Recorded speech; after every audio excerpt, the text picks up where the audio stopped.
আমি আপাকে দিয়ে শুরু করতে চাই। ভারতে টালমাটাল মোদী সরকার। আমরা সবাই জানি, দেখছি গণমাধ্যমে যে গত দীর্ঘদিন ধরে, আমি যদি বলি যে ২৫ দিন ধরে অনশন করছেন সোনাম ওয়াংচুক, এবং তারই যে একটি ক্ষোভ, তাকে হাসপাতালে তুলে নিয়ে যাওয়ার পর থেকে ক্ষোভটি আরও বেশি পরিমাণে ছড়িয়ে পড়েছে। এবং আমরা দেখলাম যে বিদেশেও এটি নিয়ে বিক্ষোভ হচ্ছে, লন্ডনে, নিউ ইয়র্কে। এবং সবশেষ দেখলাম যে ৫ দফা একটি দাবি তারা দিয়েছে। আমি সেই দাবিগুলো একটু উল্লেখ করতে চাই আলোচনা যাবার আগে। প্রধানমন্ত্রীর বাসভবন অভিযানের সময় ৪ দফা দাবি জানিয়েছিল বিরোধী দলগুলো। ধর্মেন্দ্র প্রধানের ইস্তফা, সোমবারের সংসদ অভিযানের সময় পড়ুয়াদের উপর হামলাকারী পুলিশ কর্মীদের বিরুদ্ধে ব্যবস্থা গ্রহণ এবং পড়ুয়াদের বিরুদ্ধে দায়ের হওয়া এফআইআর প্রত্যাহার, পুলিশি অত্যাচারের দায় স্বীকার করে মোদী সরকারের ক্ষমা প্রার্থনা, সংসদে শাহের বিবৃতি। কেন্দ্রীয় শিক্ষানীতি নিয়ে সংসদের বাদল অধিবেশনে আলোচনা। মঙ্গলবার থানায় আটক থাকাকালীন রাহুলের পোস্ট করা ভিডিওতে উঠে আসে নতুন দাবি, অমিত শাহের ইস্তফা। আজকে আরেকটি ঘটনা আমি উল্লেখ করতে চাই আলোচনায় যাবার আগে। আজকে সুপ্রিম কোর্টে একটি রিট করার ব্যাপারে তারা একটি ভিডিও দেখাতে চেয়েছিল, যে পুলিশ যে নির্যাতন চালিয়েছে সেই ভিডিওটি। বিচারপতি সরাসরি বলেছেন যে এসব ফালতু ভিডিও দেখার সময় আমাদের নেই, আমাদের সময় নষ্ট করবেন না। আপা, আপনার কাছে কি মনে হচ্ছে এই ধরনের যে সরকারের পক্ষ থেকে এক ধরনের মানে পাত্তা না দেওয়া? বিচারপতি তো আপনার সেই সূর্যকান্ত নেই। সূর্যকান্ত জি। তো সূর্যকান্তকে নিয়ে তো বিতর্ক আছে। যেরকম ওনার একটা, আমাদের শেখ হাসিনার মতো উনিও একটা কথা বলে ফেলেছেন যেটা সব তেলাচোরা। সেখান থেকেই তো আপনার মানে শুরু হলো আর কি, শুরুটা। এটা সাসপেক্ট করে যারা আপনার আন্দোলনে আছে যে সূর্যকান্ত নাকি আপনার রিটায়ার করার পরে উনি রাজ্যসভার সদস্য হতে চান। সুতরাং তারা একটা পলিটিক্যাল লিঙ্ক মনে করে যারা আন্দোলনে। এই ককরোচ পার্টির আন্দোলনটা, এটা আসলে এটা তো কোনো আপনার কোনো এস্টাবলিশ কোনো পলিটিক্যাল পার্টির আন্দোলন না। এটা হলো ইয়াং জেনারেশনের একটা আন্দোলন। প্রথমে শুরু হয়েছিল স্যাটায়ার দিয়ে, মানে আমাদেরকে তেলাপোকা ডেকেছে, আমরা তেলাপোকাই। এই যে আমাদের এখানে যেটা রাজাকার, হ্যাঁ আমি রাজাকার, সেরকম একটা অবস্থা আর কি।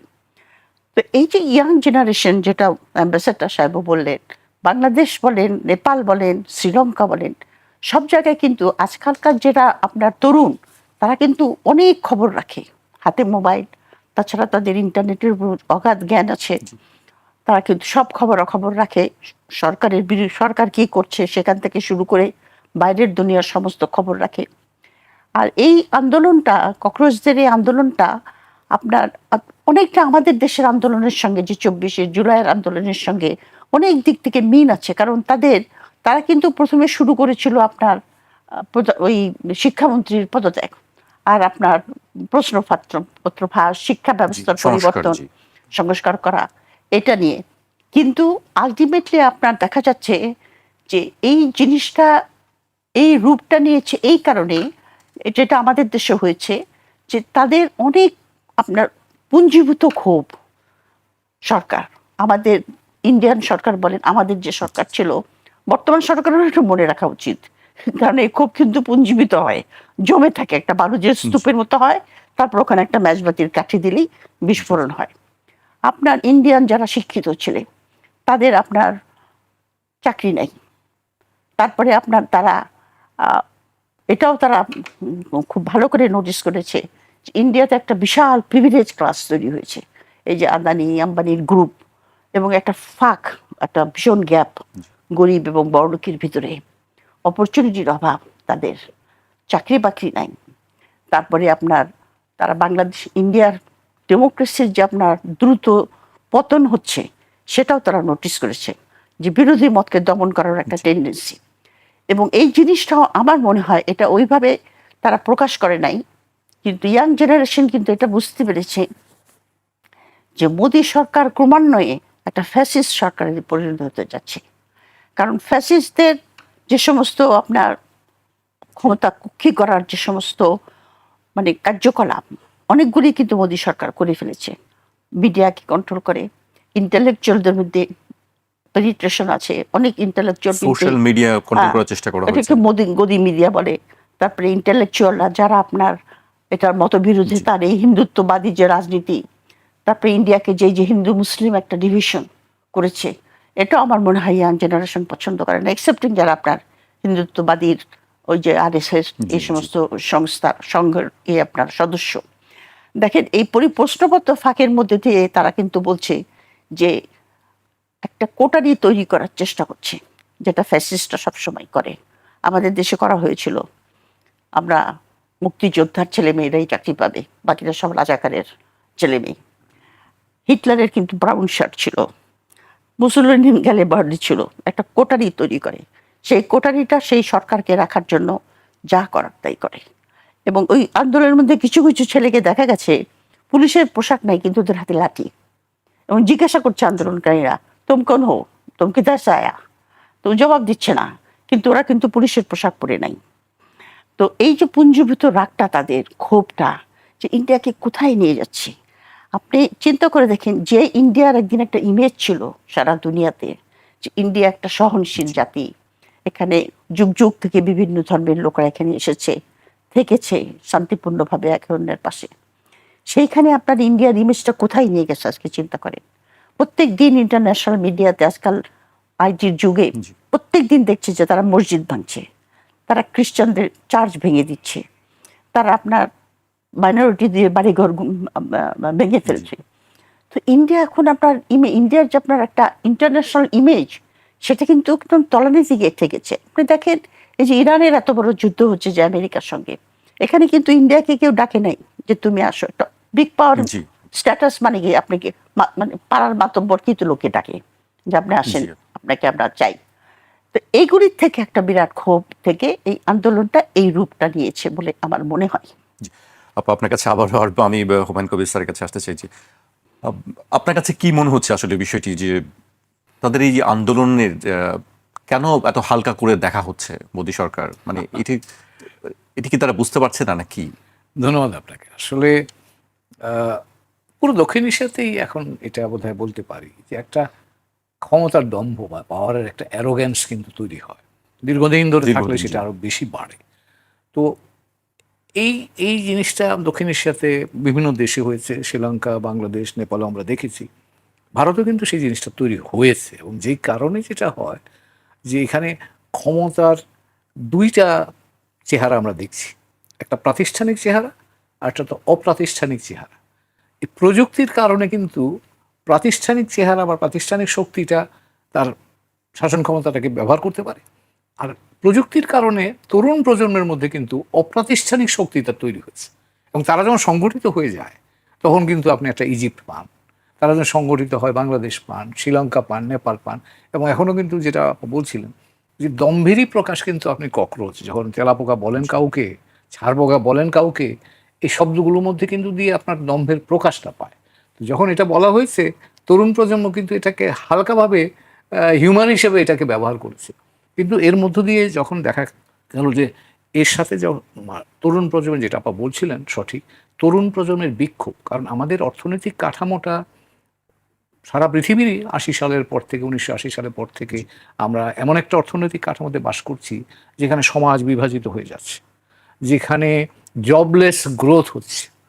এবং ফলে এই তরুণ প্রজন্ম যখন দেখছে যে আমার সামনে আর কোনো আমি ভরসা পাই না, এবং পায় না, তার লক্ষণ কিন্তু আপনি দেখবেন কয়েকটা ছেলে এই নিট পরীক্ষায় যখন প্রশ্ন ফাঁস হয়ে গেল, কয়েকজন আত্মহত্যা করছে, 20 জনের মতো আত্মহত্যা করছে, কারণ তারা মনে করছে যে আমার আর কোনো ভবিষ্যৎ নেই, আমি যা চাই তা হতে পারবো না।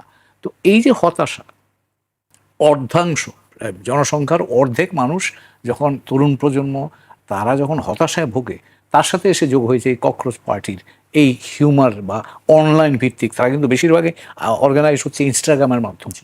তো কাজেই এই দেখেন আপনি টেকনোলজি পাওয়ারটাকে তারা ব্যবহার করছে নিজেদেরকে সংগঠিত করার জন্য। এবং সংগঠিত যখন হয়েছে, তরুণ প্রজন্মের তো একটা শক্তি তো এমনিতেই আছে, কাজেই তার সাথেই এখন প্রতিষ্ঠিত শক্তির আমরা একটা শক্ত প্রতিদ্বন্দ্বিতা আমরা লক্ষ্য করছি। সেটা বাংলাদেশে দেখেছি, শ্রীলঙ্কায় দেখেছি, নেপালে হয়েছে, এখন ভারতেও কিন্তু সেটা মোটামুটি মনে হচ্ছে যে এরকম একটা প্রতিদ্বন্দ্বিতা যাচ্ছে। তবে আমার যেটা বলবো যে ভারতের একটা সুবিধা আছে, যেটা যদি ভারত ব্যবহার করতে পারে, কূটনৈতিক, যেটাকে আমরা বলি রাজনৈতিক, আপা যেটা বলছিলেন, একটা সহনশীলতার একটা স্ট্রাকচার বা একটা সংস্কৃতি তাদের ছিল। এখন ধরুন পার্লামেন্টে আলোচনাটা হয়েছে, আজকে পার্লামেন্টে দুই দল হইচই করছে, একে অপরটা শুনছে না, কিন্তু পার্লামেন্ট কিন্তু একটা আলোচনার জায়গা, এবং সেটা কিন্তু সমাধানেরও একটা সূত্র দিতে পারে। কাজেই এটাকে যদি তারা ব্যবহার করে, আলাপ আলোচনা বা কনসালটেশন মেকানিজমটা যদি ব্যবহার করতে পারে, তাহলে শান্তিপূর্ণভাবে এই সমস্যার সমাধানের সুযোগ আছে। কিন্তু যেটা হয়, তারা যে দাবিগুলো করছে দাবিটা কিন্তু মানা হচ্ছে না, এবং সেটাই, দাবি ক্রমাগত 5টি দাবি বাড়ছে, সম্প্রসারিত বাড়ছে। হচ্ছে, যেটা আমাদের এখানে আমরা দেখেছি। আমাদের ওখানে প্রথম দেখেছি। দাবি ছিল যে জিনিস, তার থেকে কি দুদিন পরে দাবি বেড়ে গেছে। তো কাজেই যেটাকে আমরা এখন দেখছি ছোট দাবি, সেটা আর দুদিন যদি সমাধান না পায়, তাহলে সেই দাবিটা কিন্তু সম্প্রসারিত হয়ে গিয়ে শেষ পর্যন্ত একটা রাজনৈতিক দাবিতে রূপান্তরিত হওয়ার একটা আশঙ্কা কিন্তু আছে। এবং এখানে আরো একটা জিনিস, আপনি যে ডেমনস্ট্রেশন এফেক্ট, তারা ভারতের তরুণরা কি দেখছে না বাংলাদেশে কি হচ্ছে, শ্রীলঙ্কায় কি হয়েছে, নেপালে কি হয়েছে? তারা যখন চিন্তা করে যে আমরা এই অঞ্চলের সবচেয়ে বড় দেশ, আমরা এইরকম, আমাদের তো শক্তি আছে, আমরা সেটা ব্যবহার করি না কেন? তাহলে ডেমনস্ট্রেশন এফেক্টটা কিন্তু থাকবে। তা আমি আশা করি যে এখনো পর্যন্ত ধরেন ওই পার্লামেন্টে আজকে আলোচনাটা হয়েছে, মোদী সরকার, I would say intelligent government of course, এবং তারা যদি ইন্টেলিজেন্টলি এটাকে হ্যান্ডেল করতে পারে তাহলে হয়তো সমাধান করা যেতে পারে আপাতত। কিন্তু যে বিষয়টা, মৌলিক বিষয়, সেটা হচ্ছে যে তরুণ প্রজন্মের জন্য প্রচলিত কাঠামো তাদের আশার জায়গা তৈরি করছে না, সেটাকে তৈরি করতে হবে। এবং সেটা যদি তৈরি করতে পারে তাহলে আপনি টেকসই সমাধান পাওয়া যাবে। আমি একটু দূরে যাই, ব্রিটেনে আপনি লক্ষ্য করবেন গত 5 বছরে কয়জন প্রধানমন্ত্রী পরিবর্তন হয়েছে। দেশটা গণতান্ত্রিক বলে কিন্তু সেখানে এই প্রধানমন্ত্রী পরিবর্তিত হচ্ছে। তার অর্থ হচ্ছে যে এখনকার কাঠামো, যে কাঠামোতে আছে, এই শাসন ব্যবস্থাটা আছে, এই কাঠামো এখনকার মানুষের প্রত্যাশার সাথে সাযুজ্যপূর্ণ নয়। এবং যেই কারণে ব্রিটেনের এখন যিনি প্রধানমন্ত্রী হয়েছেন, বার্নাম, উনি ঘোষণা করেছেন যে তারা নতুন করে পুরনো জিনিস আবিষ্কার করবে এবং অনেক কিছু রিন্যাশনালাইজ করবে, এরকম কথাবার্তা কিন্তু বাজারে আমরা শুনতে পাচ্ছি। তার অর্থ হচ্ছে যে প্রচলিত কাঠামোটাকে পরিবর্তন করে একটা নতুন কাঠামোর দিকে যদি যাওয়া যায়, যেই কাঠামোতে বর্তমান বাস্তবতার আলোকে সমাধান খুঁজে পাওয়া যাবে, তাহলে আমি মনে করবো যে টেকসই সমাধান আসবে। এবং এটাও একটা এক্সপেরিমেন্ট আমাদের সকলের জন্য। জি, এটি সকলের জন্যই এক্সপেরিমেন্ট। আপনি বলছিলেন যে আপা সবসময় এই কথাটি বলে থাকে যে আসলে প্রচলিত যে কাঠামোটি আছে, যে রাষ্ট্র ব্যবস্থা যেটি আছে, আমরা যেটা দেখেছি দীর্ঘদিন ধরে, আমাদের এখানে তো সেই একই অবস্থা দেখছি। যে এই পরিবর্তনটা আসলে কবে হবে, কিভাবে হবে? আমরা তো আশা করেছিলাম যে 24 যে আপনার অভ্যুত্থান, সেটা একটা সবারই, রাজনীতিবিদ থেকে শুরু করে ব্যুরোক্র্যাটস, আর্মি, প্রত্যেকের কাছে এটা একটা শিক্ষণীয় বিষয় যে জনগণের শক্তির সামনে আপনার কোনো কিছুই দাঁড়াতে পারে না। ওই যে আপনার ককরোচ পার্টিকে সাপোর্ট দিতে গিয়ে আপনার ওখানে তো বলিউডের অনেক অ্যাক্টররা আপনার জয়েন করেছে। একজন বলেছে খুব সুন্দর একটা কথা, বলেছে জনগণের কণ্ঠই হলো ঈশ্বরের কণ্ঠ। এই যে বিএনপি বলে যে আমরা গণভোট মানি না, আমার মনে এটা লাউড স্পিকার দিয়ে তাদেরকে শোনানো উচিত যে জনগণের কণ্ঠই হলো ঈশ্বরের কণ্ঠ। আমাদের দেশে আপনার এই যে 24 আন্দোলনের প্রথম কথাটাই তো বলা হয়েছিল আমরা রাষ্ট্রের সংস্কার চাই, যেটা উনি বললেন। আমাদের প্রচলিত কাঠামোর ভিতরে আমাদের সমস্যা হবে না, সমস্যার সমাধান হবে না, বরঞ্চ সংকট আরো ঘনীভূত হবে। এবং বিএনপির জন্য একটা, যারা ক্ষমতায় এসছে তাদের জন্য এটা একটা প্রচন্ড একটা চ্যালেঞ্জ, প্রচন্ড একটা আপনার তাদের সামনে কঠিন পথ আমি বলবো। কারণ দেশের মধ্যে অনেক গ্রুপ থাকে যাদেরকে অদৃশ্য শক্তি বলেন বা যাই বলেন, তারা এই কাঠামোর পরিবর্তন চায় না, কারণ তারা এই 50 বছরে তারাই কিন্তু এটার বেনিফিশিয়ারি। আপনার বাংলাদেশের জনগণ স্বাধীনতার পর থেকে যে অবস্থায় ছিল সেই অবস্থায় আছে। মানে অ্যাপারেন্টলি মনে হয় যে লোকজন কাপড় চোপড় ভালো পড়ছে, খাওয়া দাওয়া অতটা আগের মতো অত কঠিন নয়। কিন্তু তার জন্য আপনার তার অর্থ এই নয় যে আমাদের জনগণ আপনার খুব যে একটা আপনার সরকারের অথবা রাষ্ট্রের সম্পদের সেরকম ইকুইটেবল ডিস্ট্রিবিউশনের দ্বারা তাদের যতটুকু উন্নতি হয়েছে, সেটা কিন্তু নট কারেক্ট। কারণ তারা অনেকেই বিদেশে চাকরি করে, এক্সপ্যাট্রিয়েট যারা। গ্রামীণ অর্থনীতিতে, যদিও অর্থনীতি যেটা একটা মূল জিনিস, যে একটা ক্যাপিটাল অ্যাকুমুলেশন, আনফর্চুনেটলি আমাদের দেশে কিন্তু গ্রামে সেই অ্যাকুমুলেশনটা হচ্ছে না, যদিও সব বিদেশে চাকরি করে। আমি জানি আমার শ্বশুর বাড়ি মাদারীপুরে, ওইখানে আবার সব লোক ইটালি যায়, কারণ রিজিওনাল একটা স্থানীয় একটা ব্যাপার আছে, একজন গেলে আর একজনকে নিয়ে যায়। অথচ বগুড়াতে আমি দেখেছি, যেটা আমার বাবার বাড়ি, সেখানে সব সৌদি আরব মুখী। কিন্তু তারা টাকাটা পাঠালে পরে ইনভেস্ট করার সাহস পায় না। ইনভেস্ট করলে পরে যে কখন কোন পলিটিক্যাল পার্টি এসে তাদের আপনার এই যে চাঁদাবাজি, তারপরে এই গুন্ডামি, দোকান ভেঙে দেওয়া, মানে এনভায়রনমেন্টটাই তো আমাদের ইনভেস্টমেন্টের না। তারা করে যে টাকাটা বেশিরভাগ সময় স্থাবর সম্পত্তি দেয়, হয় জমি কেনে অথবা বিল্ডিং করে, বাড়ি করে। সুতরাং গ্রামের দিকে তাকালে মনে হয় লোকে তো খুব যারা গেছে ভালোই আছে, কিন্তু অ্যাকুমুলেশনটা হচ্ছে না গ্রামে। এবং যারা বিদেশে গেছে তারা ভালো আছে, কিন্তু যারা বিদেশে যাওয়ার সুযোগ পায়নি তারা ভালো নাই। তাদের স্বাস্থ্য ব্যবস্থা খারাপ, আপনার ম্যালনিউট্রিশনে ভোগে, এডুকেশন সেরকমভাবে সুযোগ পায় না। আর আমাদের দেশের সরকার যখন ক্ষমতায় এসে বলে আমরা দক্ষ জনগোষ্ঠী তৈরি করে ফেলবো, তা আমার কাছে এটা এত বেশি কি বলবো, রেটরিক বললে পরে ভালো শোনায়, কিন্তু বাংলা অর্থ হলো চাপাবাজি। রেটরিকটা বললে ভালো শোনা যায়, কাজে আমি রেটরিকই বলবো। এটা রেটরিক বলে আমার মনে হয়। আপনি কি করে দক্ষ জনগোষ্ঠী, আপনি এখন পর্যন্ত খালি কলেজের সংখ্যা বাড়াচ্ছেন। আমরা তো অনার্স আর এম এ পাশ দিয়ে কি করবো? উচিত তো আপনার প্রত্যেকটা উপজেলায়, প্রত্যেকটা ইয়েতে একটা করে ভোকেশনাল ইয়ে স্থাপন করা, টেকনিক্যাল স্কুল, যেখানে লোকে কম্পিউটার থেকে শুরু করে অন্যান্য স্কিল করবে। আপনি বলতেছেন যে আমরা অটোমেশনে চলে যাব, কাকে দিয়ে আপনি অটোমেশন করবেন? কয়টা ছেলে চীনে নাকি এখন, উনি ভালো বলতে পারবেন, উনি তো চীনে যাচ্ছেন। আবার চীনে আমি শুনেছি ক্লাস 1 থেকে নাকি এআই শেখানো শুরু করে, এআই শেখানো শুরু করে আর কি বাচ্চাদেরকে। তো আমাদের তো সেটা করছে না। কিন্তু আমাদের দেশের জনগণ যেটা চেয়েছিল 24-এর পরে, সেটা হলো রাষ্ট্রের কাঠামোটাকে বদলে দিতে হবে। এই যে এই রাষ্ট্রের কাঠামোতে খালি আপনার অদৃশ্য শক্তির লোক, যারা ব্যুরোক্র্যাটস, আর্মি, কিছু অলিগার, কিছু পলিটিশিয়ান, তারাই আপনার রাষ্ট্রের সমস্ত বেনিফিট পাবে। আর আমরা বসে বসে চেয়ে চেয়ে দেখব, এটা তো চলতে পারে না। সুতরাং বিএনপির সামনে হলো ভীষণ চ্যালেঞ্জ, হলো এই কাঠামোটাকে পরিবর্তন করে। এটা কিন্তু ককরোচ পার্টির থেকেও কিন্তু এটা একটা লেসন ফর বাংলাদেশ, যে ককরোচ পার্টির আবার বাংলাদেশ থেকে লেসন, ভাইসা ভার্সা, যে যদি আপনার জনগণের আকাঙ্ক্ষাকে পূরণ না করে মোদি গভর্নমেন্ট, এবং নানা রকম ছলচাতুরি করে তাদের আশা আকাঙ্ক্ষাকে দূর করে ফেলে দিতে পারে, তাহলে সেই সংকট, সেই সরকার সংকটে থাকবে। কিন্তু ইন্ডিয়ার একটা ব্যাপার কি, ইন্ডিয়াতে যদিও আপনার গণতন্ত্রের অনেক অবনতি হয়েছে ধাপে ধাপে, কিন্তু তবুও একটা ডেমোক্রেটিক প্রসেস ওখানে চলছে। এই যে ককরোচ পার্টির সঙ্গে যে আপনার ইন্ডিয়া জোট, যেটা তারা রাহুল গান্ধী, প্রিয়াঙ্কা গান্ধী, মমতা ব্যানার্জি, এরা সমস্ত যোগ দিচ্ছে। যোগ দিলে হলে কি হবে, কি আপনার cockroach party it is not an electoral party, এটা কিন্তু পলিটিক্যাল পার্টি না ইন দ্যাট সেন্সে, এটা হলো একটা মুভমেন্ট। তো এখন তারা যখন যোগ দেবে, তখন কিন্তু আপনার সারা ভারতে আপনার আন্দোলনটা ছড়িয়ে পড়বে, আন্দোলনটা ছড়িয়ে পড়বে।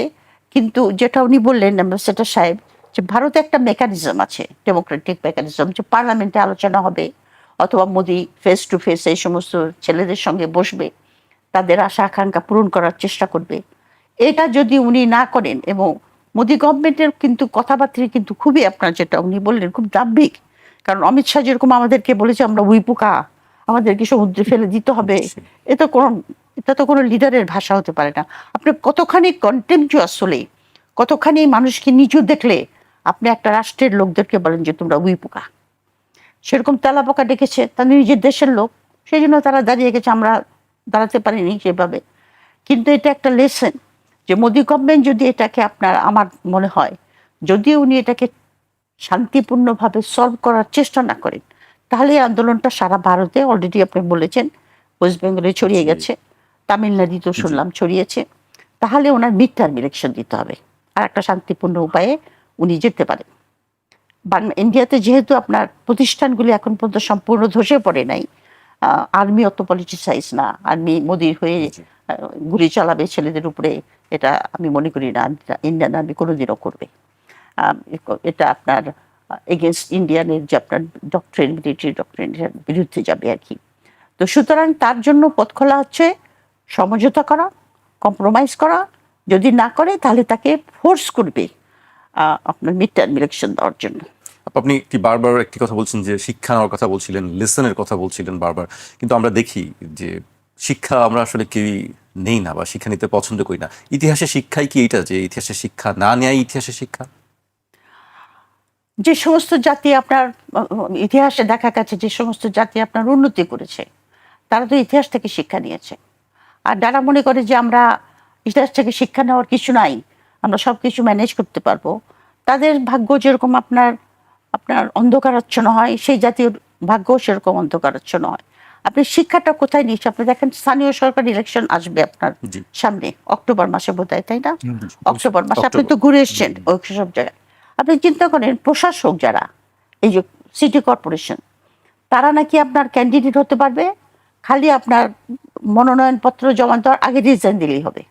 অথচ প্রফেসর ইউনূসের আমলে কিন্তু আইন পাশ করা হয়েছিল যে 1 বছর পর্যন্ত তারা কোনো ইলেকশন করতে পারবে না, যেটা আপনার গভর্নমেন্ট অফিসারদের ব্যাপারে করা হয়েছে, মানে ন্যাশনাল গভর্নমেন্টে, যে আপনি অফিসে থাকা অবস্থায় আপনার অবস্থানকে শক্তিশালী করার জন্য রাষ্ট্রের টাকা খরচ করে আপনি গণসংযোগ বলেন, আপনার বিভিন্ন প্রোগ্রামে যাওয়া বলেন, স্থানীয় উন্নতি করার কথা বলেন। যদি আমাদের ঢাকার যিনি প্রশাসক হয়েছেন উনি কিচ্ছু করে নাই, সমস্ত ঢাকা ভর্তি, ধানমন্ডি ভর্তি খালি ময়লার স্তূপ। তো যাই হোক, তারপরে তাদের বড় বড় পোস্টার চলে এসে বলেছে এটা পার্টিলেস ইলেকশন, কিন্তু তারেক জিয়ার ছবি, ক্যান্ডিডেটের ছবি, উনি হবেন, লেখে নাই যে আমি বিএনপির ক্যান্ডিডেট। তো তারেক জিয়ার ছবি থাকা মানে তুমি বিএনপি। আপনি কোনো আইনই মানছেন না ইলেকশন কমিশনের। প্রশাসকরা আপনার যে আইনটা প্রফেসর ইউনূস করেছিলেন সেটাকে আপনার অ্যাবলিশ করা হয়েছে এই গভর্নমেন্ট আসার পরে। অ্যাবলিশ করে আপনি তাদেরকে ইলেকশন করতে দেবেন যে আমি নমিনেশন পেপারটা দেওয়ার আগে আমি রিজাইন দেব। এখন পর্যন্ত আপনার এই 50 বছরে এই নির্বাচনকে কেন্দ্র করে বাংলাদেশ যে ঘূর্ণিবর্তে পড়েছে, নির্বাচনটা যদি আমরা ঠিক করতে পারতাম, একমাত্র নির্বাচনটাকে, তাহলে মনে হয় আমরা এই ঘূর্ণিবর্তে পড়তাম না। কিন্তু আমি খুব আশ্চর্য হয়ে যাচ্ছি যে স্থানীয় সরকার নির্বাচনেও এই সরকার সেই ঘূর্ণিবর্তের চেষ্টা করছে। এখন পর্যন্ত প্রশাসকের কথা শুনেছি, একদম ইউনিয়ন লেভেলে আপনার কি হবে, এটা যত দিন যাবে তত আমরা বুঝতে পারবো যে কিভাবে আপনার আইনকে ফাঁকি দিয়ে, ইলেকশন কমিশনকে ফাঁকি দিয়ে কি করে আমার ক্যান্ডিডেটকে জেতানো যায়। তো কাজে শিক্ষাটা নেওয়া উচিত। এখন মোদি গভর্নমেন্টের কি হবে সেটা আমরা পরে দেখতে পারবো, সেখান থেকেও শিক্ষা নেওয়ার আছে যে একটা অভ্যুত্থান হয়ে যাওয়ার পরে সমস্যার সমাধান হয় না, অভ্যুত্থানের ফসলটাকে ঘরে তুলতে হয়, তা না হলে আপনি নিজেও শান্তিতে থাকেন না, দেশকেও শান্তিতে থাকতে দেন না। জি, ঘূর্ণিবর্তে পড়ে গেছে আপা বলছেন, আমি সেই বিষয়ে আবার পরে আসবো আপার কাছে, ঘূর্ণিবর্তে থেকে কিভাবে আমরা বের হতে পারি। আমি হুমায়ুন কবির স্যারের কাছে আসতে চাই। ভারতের যে বিষয়টি আমরা দেখছি যে এটি তো একদিনের বিষয় না, যেটি আমরা দেখছি যে প্রাতিষ্ঠানিক যে দুর্নীতিগুলো, সেই দুর্নীতিরই বহিঃপ্রকাশ আজকের এই আন্দোলনগুলো। মানে দুর্নীতি কি সব জায়গায় দিই? বিশেষ করে আমি যদি বলি যে আমাদের মতন যে দক্ষিণ এশিয়া সাবকন্টিনেন্ট যারা বলি, যে দুর্নীতি কি সবচেয়ে বড় অন্তরায় হয়ে দাঁড়িয়েছে সবকিছুর বলে? আমাকে যদি জিজ্ঞেস করেন আমি বলবো যে এটা সবচেয়ে বড়, কারণ আমি মাঠ পর্যায়ে কাজ করি। তরুণ প্রজন্মের কাছে যদি জিজ্ঞেস করি যে কোনো একটা সমস্যার সমাধান আপনি চান যেটা হলে আপনার মনে হয় যে বাংলাদেশ পরিবর্তিত হবে, তারা সবাই কিন্তু এক বাক্যে বলেন যে দুর্নীতিটার, এর থেকে মুক্তি চাই। কারণ এই দুর্নীতির এটা যদি কমে তাহলে যেটা হবে যে পাবলিক সার্ভিসটা ইমপ্রুভ করবে, মানুষের কাছে মানুষের অ্যাক্সেস বা সরকারের কাছে মানুষের অ্যাক্সেসটা বাড়বে। এখন তো এই দুর্নীতির কারণেই আপনি ঢুকতে পারছেন না, লেয়ারে লেয়ারে আপনাকে পয়সা দিয়ে যেতে হবে। শুধু শাস্তি দিয়ে কি দুর্নীতি বন্ধ হবে না, তার জন্য একটা সংস্কৃতি তৈরি করতে হবে এবং সেটা মাথা থেকে আসতে হবে, উপর থেকে আসতে হবে, আপনার রাজনৈতিক নেতৃবৃন্দ থেকে এটা শুরু হতে হবে, তাহলে মাঠ পর্যায়ে আস্তে আস্তে এটা হবে। এবং আপনি লক্ষ্য করবেন যে আগে যখন কেয়ারটেকার গভর্নমেন্ট হতো, আপনি দেখবেন অনেক কিছু জিনিস কিন্তু ভালো ইমপ্রুভ করতো। 2-3 মাসের আগে 3 মাসের কেয়ারটেকার গভর্নমেন্ট ছিল, কারণ লোকেরা জানতো যে এই সরকারের যে প্রধান আছেন বা যিনি সরকার প্রধান বা যারা সরকার চালান তাদের কাছে অ্যাক্সেস নাই, তারা দুর্নীতির প্রশ্রয় দেবেন না। তাই সেই জায়গায় আপনি দেখতেন অনেক কিছু ইমপ্রুভ করতো অনেক ক্ষেত্রেই। তো এখন সেটাই আপনার এইরকম একটা জগদ্দল পাথরকে যদি আপনি সরাতে হয় তাহলে রাজনৈতিক সিদ্ধান্তের কোনো বিকল্প নাই। এবং সেটা করতে পারলেই, যেটা আপা বললেন যে বাংলাদেশে যে ঘূর্ণাবর্তের মধ্যে আমরা পড়ে আছি সেখান থেকে বেরোয়ার একটা রাস্তা তৈরি হতে পারে। ওটা দিয়ে সব সমস্যার সমাধান হবে কিনা জানি না, কিন্তু আমরা যে ঘূর্ণাবর্তের মধ্যে এখন আটকে আছি, এই যে নির্বাচন আপা বললেন, নির্বাচন মানে কি? নির্বাচন মানেই টাকা, এবং এই টাকা আপনি সবগুলো রাজনৈতিক দল, এটা আমি বলছি কথাটা সম্মান রেখেই বলছি, মাঠ পর্যায়ে কথা বলেছি সময়, মানুষ পরিবর্তন চায়। রাজনৈতিক দলের মধ্যে দুটো পরিবর্তনের কথা তারা বলেছে, একটা হচ্ছে রাজনৈতিক নেতৃত্বের পরিবর্তন, একটা প্রক্রিয়া, পরিবর্তনের প্রক্রিয়া চালু থাকা, আরেকটা হচ্ছে যে আপনার অর্থনৈতিক স্বচ্ছতা, কোত্থেকে টাকা আসে, কোত্থেকে টাকা ব্যয় হয়। এই দুটো বাংলাদেশে কালচার নাই। কাজে আপনি যদি এই ঘূর্ণিবর্তের বাইরে গিয়ে একটা স্বাভাবিক জায়গায় যেতে চান, আপনাকে এই জায়গাগুলো অ্যাড্রেস করতে হবে, আজকে নয়তো কালকে করতেই হবে। তাইলেই আপনি একটা, আপা যেটা বললেন যে আপনি এই গত 24-এর আন্দোলন এত আত্মত্যাগের মধ্য দিয়ে মানুষ যে প্রত্যাশা করেছে সেরকম একটা শান্তিপূর্ণ গণতান্ত্রিক, এবং মনে রাখতে হবে যে আমাদের জন্য কিন্তু ছোট জায়গায় বেশি মানুষের দেশ, এখানে আপনাকে শাসন ব্যবস্থাটা যথেষ্ট পরিমাণে সৃজনশীল হতেই হবে, তাহলে এমনি তো কেওস, এমনিই ঘষাঘষি হবে। এবার যে সেই জায়গাটায় যদি আপনি মানুষের আস্থার জায়গাটা না তৈরি করতে পারেন, তাহলে কিন্তু স্থিতিশীলতা টিকিয়ে সেটি রাখা আসলে কঠিন। কিভাবে সম্ভব? আমরা স্লোগান শুনেছি মেধা না কোটা, তো মেধার ভিত্তিতেই যদি আমি যাচাই না করতে পারি সব জায়গায়, আমরা কি সেই জায়গাটি পারছি? আপনাকে একেবারে আপনাকে আইনের শাসনে যেতে হবে, এর কোনো ব্যত্যয় নাই, এর কোনো বিকল্প নাই। আপনার যেটা বললেন, আপনার এই আজকে যে শিক্ষা ব্যবস্থা নিয়ে আমরা কথা বলছি, আজকে যে এআই নিয়ে কথা হচ্ছে, আমরা ফোর্থ ইন্ডাস্ট্রিয়াল রেভলিউশনের কথা বলছি, এইগুলি ঢুকবার সূত্র বা এন্ট্রি পয়েন্টটাই তো হচ্ছে আপনার এখানে আপনি যেখানে মেধা আছে সেই মেধার স্বীকৃতি পাবে কিনা। তো কাজে সেই জায়গাটায় আপনি এখানে একেবারে আইনের শাসন, আপনাকে চোখ বন্ধ করে আপনি যার সুযোগ আছে তাকে দিতে হবে। আর যদি আপনি সুযোগ বন্ধ করেন, এখানে যদি আপনি সুবিধা নিয়ে আসেন, আমার লোক তার লোক ঢোকান, তাহলে আপনি সেই জায়গায় যেতে পারবেন না। তার নমুনা তো আজকে আমরা দেখতে পাচ্ছি বাংলাদেশে। আপা আমি একই ডিপার্টমেন্টের, উনিও রাষ্ট্রবিজ্ঞান ছাত্রী, আমিও রাষ্ট্রবিজ্ঞান ছাত্রী, উনি আমার মুরব্বী, আমি অনেক জুনিয়র। কিন্তু আমরা যে শিক্ষা প্রতিষ্ঠানে, আমি এটা কথাটা বলি, কথা মানে আমার ব্যক্তিগত মত বলছি, শিক্ষার গণতান্ত্রিকরণ কিন্তু একটা গুরুত্বপূর্ণ উপাদান। আমি ব্রাহ্মণবাড়িয়ার ছেলে, আমি ঢাকা বিশ্ববিদ্যালয়ে এসে রাষ্ট্রবিজ্ঞানে প্রথম স্থান অধিকার করে শিক্ষকতা চাকরি পেয়েছি ঢাকা বিশ্ববিদ্যালয়ে। তদবির করতে হয় না, হ্যাঁ, আমাকে কারো কাছে যেতে হয়নি, এক পয়সা খরচ করতে ডাবল ফার্স্ট ক্লাস বাড়ি চাকরি। কিন্তু সেটি কি এখন স্যার আপনি আমি মনে করি সেটাই তো রাস্তা। সেই কারণেই তো আজকে আপনি আমাকে ডাকেন কেন এখানে?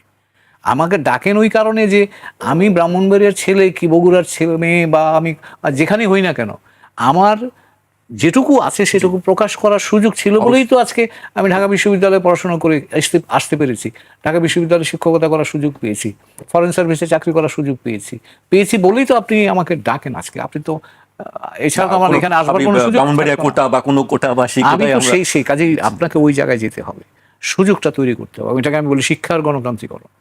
অর্থাৎ যেখানেই আপনি বাংলাদেশে থাকেন, আপনার মেধা থাকলে আপনি যেন উঠে আসতে পারেন, সেই সুযোগটা আপনার থাকতে হবে।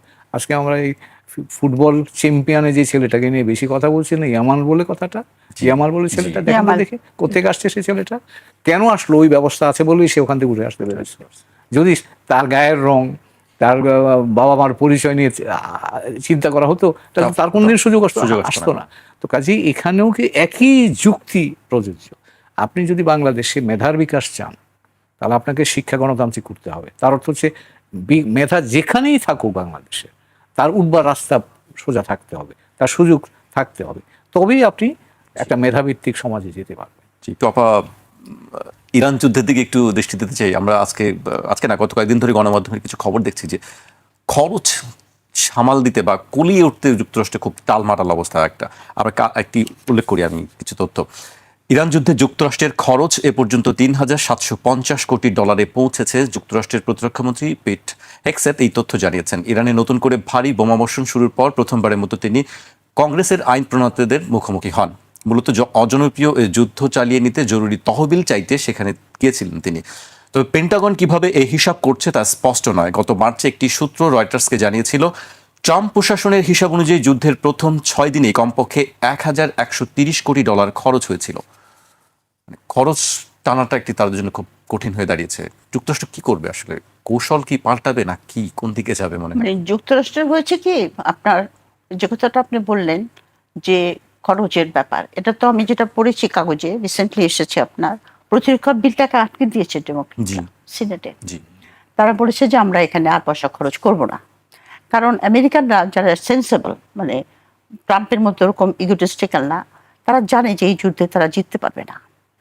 এটা তাদেরকে ওই যেটা বলে না যে ব্লিডিং, ওই যে কি যেন একটা কথা আছে না, যে রক্তক্ষরণে দ্বারা আপনাকে শেষ করব। তো ইরানও সেই ট্যাকটিক্স কিন্তু নিয়েছে।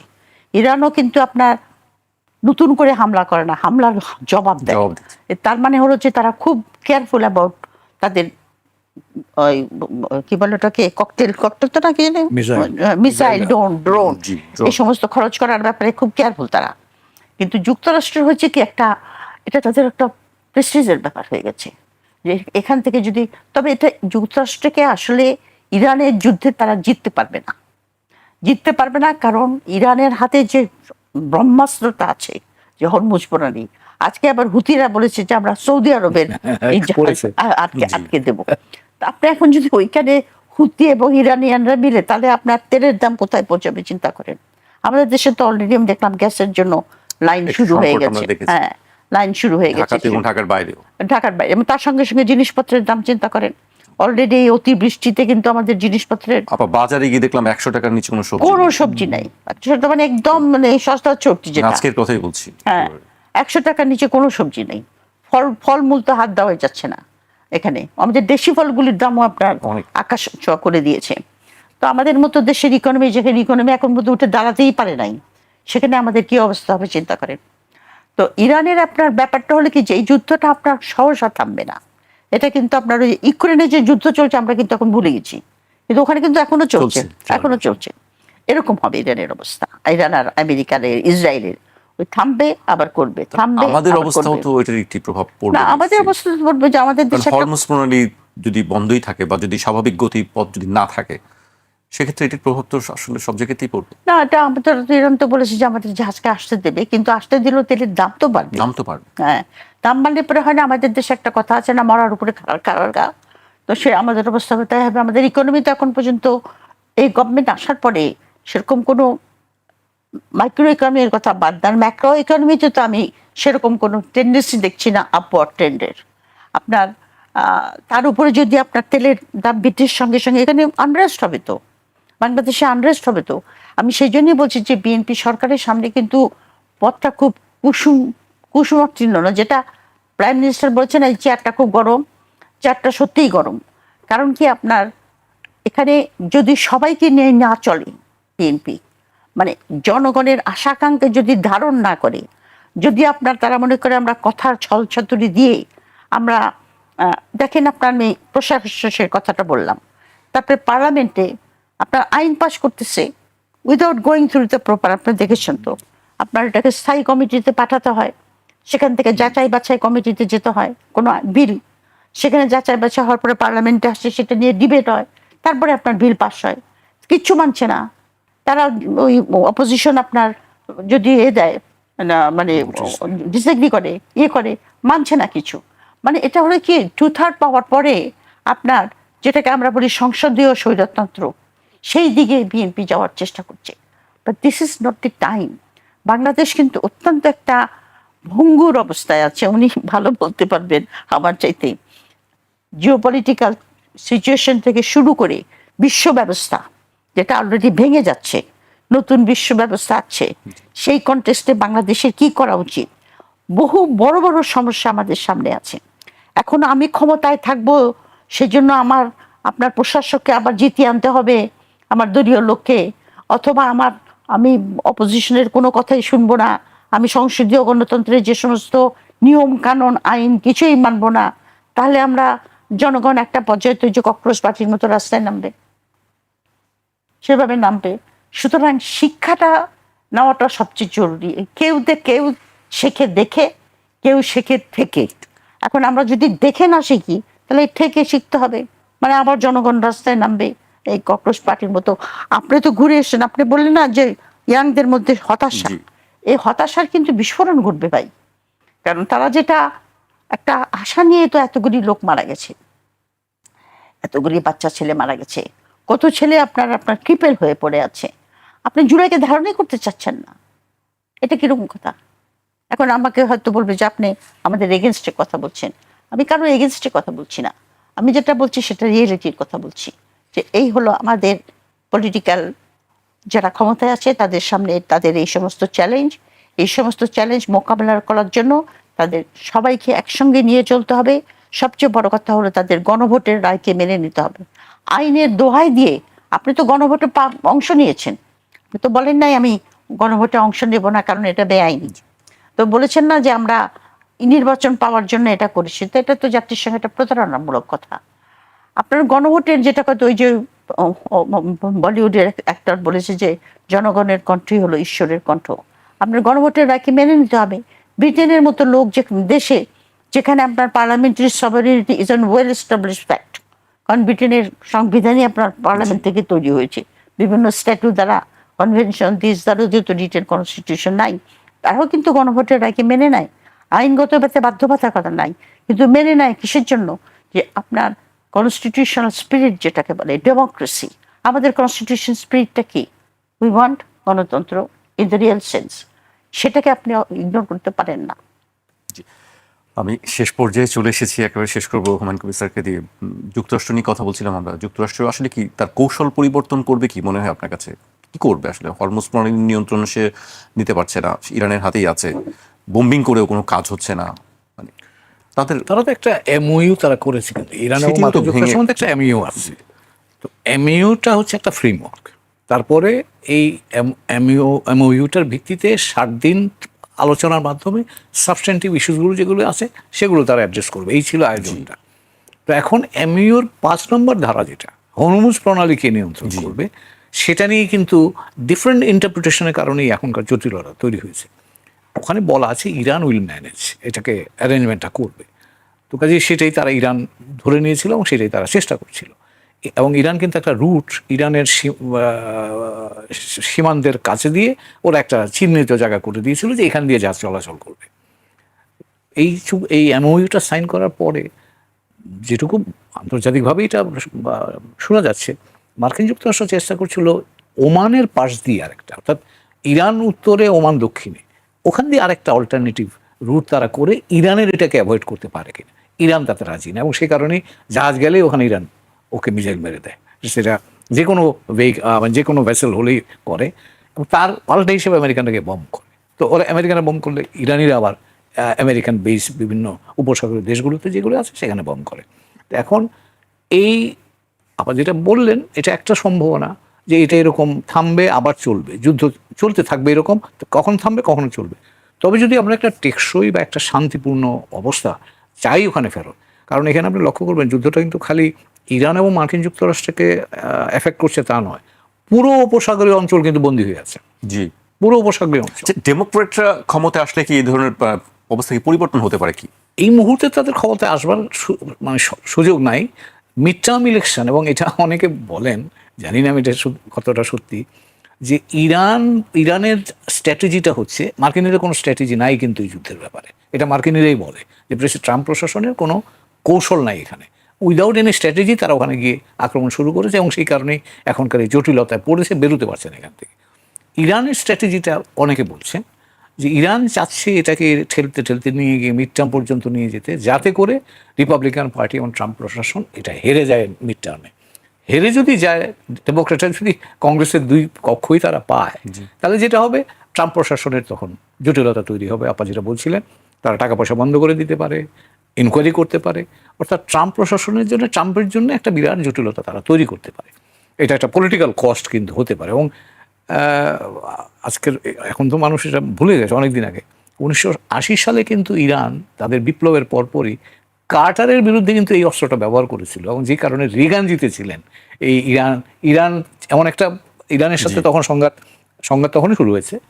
তো এখন এইটা ইরানিদের, আমার কাছে মনে হয় এটা একটু বেশি বোধহয় চিন্তা হয়ে যাচ্ছে এই মুহূর্তে। যেটা হচ্ছে যে যদি ইরান এই সমস্যার সমাধান না করতে পারেন, তাহলে এমনিতেই তেলের দাম, ইনফ্লেশন এবং অন্যান্য মার্কিন যুক্তরাষ্ট্রের অভ্যন্তরে এই বিষয়গুলো কিন্তু ব্যাপকভাবে এফেক্ট করছে, এবং এটা সারা দুনিয়াতেও হবে।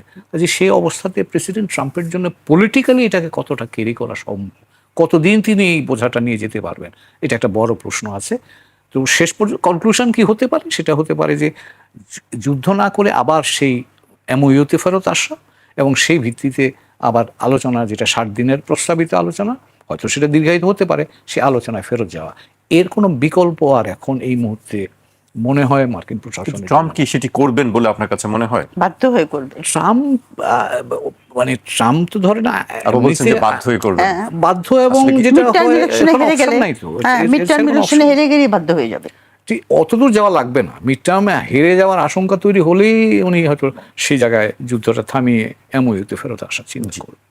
আমরা সে পর্যন্ত অপেক্ষা করবো। মিড টার্ম ইলেকশনে বোধহয় হারবে, কারণ আমি যাদের সঙ্গে কথা বলেছি আমেরিকাতে, সবাই বলে আমরা মিড টার্মের জন্য বসে আছি।